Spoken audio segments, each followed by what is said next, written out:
Hey guys, welcome to the channel. In this video, I want to discuss the arena at the bottom of the cathedral and how I got through it to help others. I did find this difficult, but I found that if you take things on in a specific order, it does get easier. Now, you are going to need the fire wand for this, so make sure you have that equipped. What I did is I spawned the drones on the far left first. I hit the far left candle and just one-shot all of these drones with fireball as soon as I was able to lock onto them. It's very easy. You just kind of spam left trigger and then whatever button you have your fireball wand on. And as you can see, they all drop mana as well, so you can recover the majority of your mana back just by killing them and then going around collecting it. That's just the first one. That's very easy. The second one I chose was the Garden Knights. Now keep in mind that this does spawn 2 Garden Knights, but you actually can start hitting the first one immediately upon it spawning. Now at this point in the game, you already should be rather powerful as far as your attack power and stuff goes, so you should be able to not only take out the Garden Knight quickly, but you already have the know-how on how to take them out quickly. If you don't know how to fight the Garden Knight, I do have a guide on this as well. So click on the card in the top right corner. It does tackle the very first boss of the game, the Garden Knight, and how you should take it on immediately. As you can see, I kill the first one before the second one even spawns and is able to land any attacks. And from this point on, with the second one being here, you don't have to worry about anything else. The second part, you can take your time. You just need to make sure that you do kill the first one as quickly as possible, because if you have to fight 2 of these at once, it's going to be absolute hell for you. So just make sure that you do what you can to take out the first one. Outside of this fight, you don't really have a whole lot of necessary use of your mana. You can make it through the rest of this fight without mana, or at least I did. So you can go ahead and use your fireball on these guys as well if you need to, or if you have your ice wand equipped, use that. Whatever you can do to just kind of, clean up the fight effectively. Now that that is done, I just kind of gave myself a quick break, just give yourself a little bit of a rest. But then I went for the second one on the left, the skeleton swordsman. Now, these guys will not be staggered by your attacks, and you'll see me kind of make a few mistakes here against these guys based on that. However, they do group up really well. They move slowly. So what I do is I just kind of let them group up, get in a quick attack, and then roll back out before they can actually land any hits on me. Make sure that you are paying attention to all of them at the same time. Otherwise, you will get hit, and they can one-shot you if enough of them hit you at once. So be aware of that as well. And at the very end, a larger one does spawn. However, the larger one is just like the others. It performs the same exact way as them and will group up with them as well. So you can just kind of let it become part of the crowd. Just keep kiting them, landing your very basic one swing attack and backing out. I'm sure there's other ways to do this, like throwing bombs and stuff like that, but I really like to conserve those for tougher enemies if I can. I don't see the point in wasting bombs on this, especially because if you do die, you don't get those back.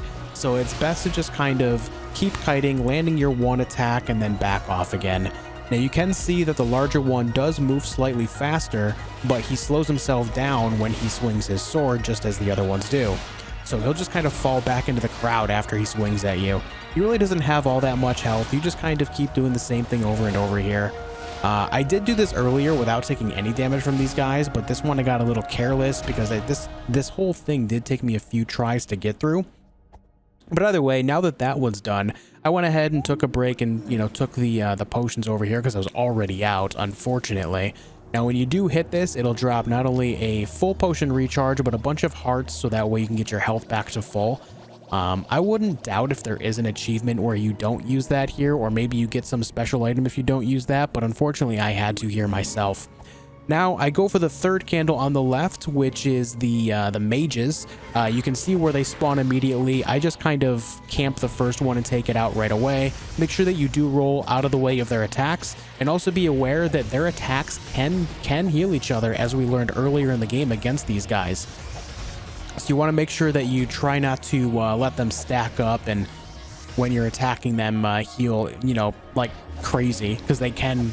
I had a little bit of a lineup where they were basically just mass healing each other, and it was a little annoying. But basically, just focus on one at a time. If it teleports, just chase it down, kill it. And then this one's not so bad if you do that. The biggest thing is just making sure you don't let all the attacks hit you at once, because again, it will one-shot you. Now we go for the goblins, the second to the, second from the right, the candle second from the right. You can see that you can immediately attack them on spawning. It only takes one combo to take these guys out for me, so you should be at the same point in this game as well. If not, then, give yourself an extra attack or two to take them out, or, do 2 swings, back off, and 2 swings again. The biggest difficulty here is the guard captain. I want you to know that if you don't take this guy out immediately, it's going to make it very annoying, because the next 3 spawns are the shield goblins. These guys can be a little annoying just based on the fact that if they do stack up too much and, interweave their attacks like they do here, it can be a little annoying to counteract them. Now, if this does happen for you, then maybe use your bombs if you need to break them up or take them out quickly. I kind of decided to just kind of take it on and get in there and swing where it made sense, because it's really not that difficult, but it can be annoying if you get them to attack at perfect intervals. You'll pretty much always take damage if you try to get in, but if you do back off far enough away and then line them up, it'll make it so all 3 of them will attack at the same time. You can actually hit all 3 of them at once. Now, the final candle here is the what are they? The frog people, the frogmen. These guys are mostly the assassins. They have 2 daggers. I can kill them in 4 hits myself. I just give them a 1-2, back off, and then 1-2 again. The big thing to worry about here, though, is there are 2 larger frogmen, the ones with the spears and shields. The ones with the spears and shields do not get staggered, and they do constant attacks of 3 stabs, and they're very, very well ranged stabs at that. So what you want to do is just kind of keep your distance, keep taking out the guys with the daggers first, because you don't want them running around. What they do is they very actively try to get behind you, and if they get behind you while these guys with the spears are chasing you down, it gets to be very, very tedious of a fight. So what I did here is I basically just tried to line them up so that way they would both attack at the same time. Try to make it so they fight in sync with one another, so that way you can actually get in and land your own damage. Just like with the shield goblins, if you get them to attack at the same time, you can get in and get your own attacks in just fine. Wait for the 3rd attack, roll in, land your attack, and then get out, and then just repeat. It's a little bit slow, but it is very, very safe. What you want to do is make sure you have your shield up to bait out their attack and back off slowly, wait for them to do their thing, get in your attack, and then get out again. As you can see, I made a small mistake there, but we have plenty of health potions, and there's only these 2 guys left, so we can take our time and just kind of carry on from there. At the end of this fight, we do get a very cool item. I don't know what it's called, but it does allow us to no longer dodge roll, but do a small blink, a small close range teleport, which not only will help with dodging enemies in combat, but it will also help you get to totally new locations throughout the entirety of the game, and get yourself a nice little achievement on top of it if you're playing on Game Pass.